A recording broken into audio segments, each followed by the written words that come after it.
안녕하세요. 지난 시간에는 저희가 그 적학도 지형 이야기 나눴었잖아요. 네, 맞아요. 변화무쌍한 환경 속에서 어떻게 생존 가능성을 높이는가 뭐 그런 거였죠. 특히 그 유연성이랑 다양성, 그리고 불용지용, 그게 참 기억에 남아요. 네네. 당장은 쓸모없어 보여도 나중에 어떻게 쓰일지 모른다는 거 중요하죠. 맞아요. 결국 예측 불가능한 미래에는 다양한 가능성을 열어두는 게 중요하다. 이런 걸 다시 생각했고요.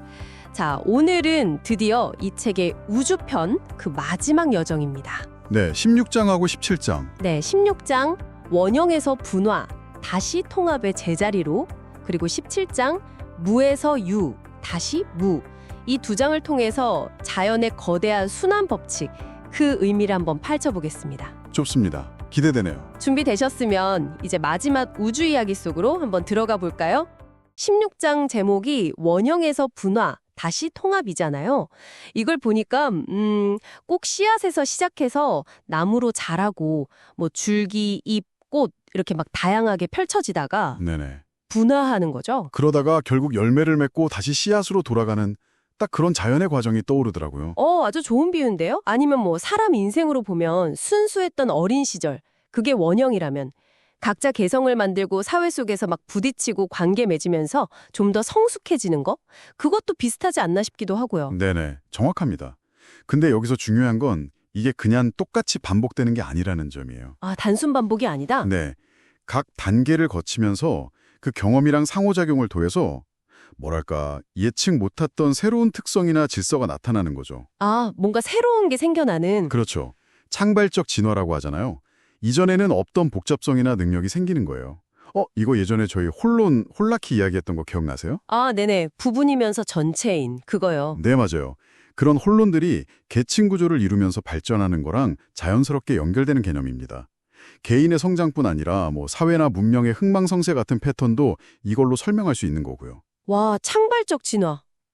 그렇게 보니까 소멸이나 죽음 같은 것도 그냥 끝이 아니네요. 그렇죠. 우리가 뭐 아이디어나 문화유산 같은 거 남기잖아요.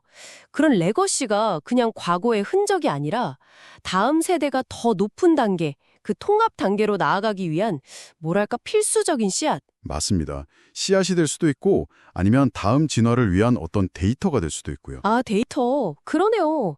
실패한 경험조차도 성장의 일부로 볼 수 있다는 건 생각해보면 정말 큰 위안이 되는데요. 맞습니다. 이 책에서 강조하는 게 그거예요.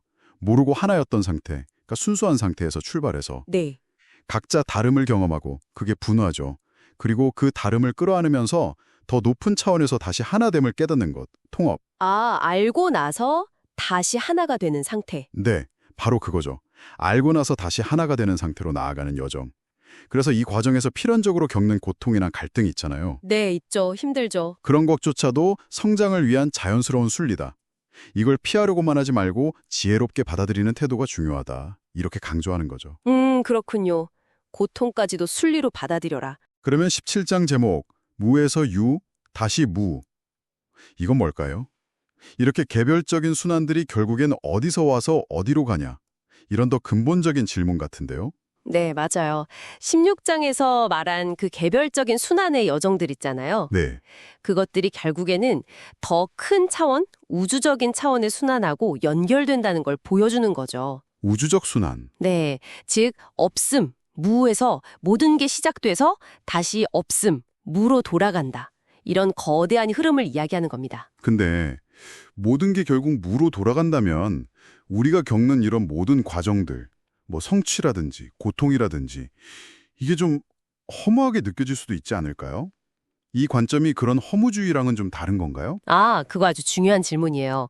여기서 말하는 무는요, 그냥 아무것도 없음, 텅 빔, 뭐 이런 공허함이라기보다는요, 네, 모든 가능성을 품고 있는 근원적인 바탕 또는 뭐랄까 잠재력의 장이라고 이해하는 게 더 맞아요.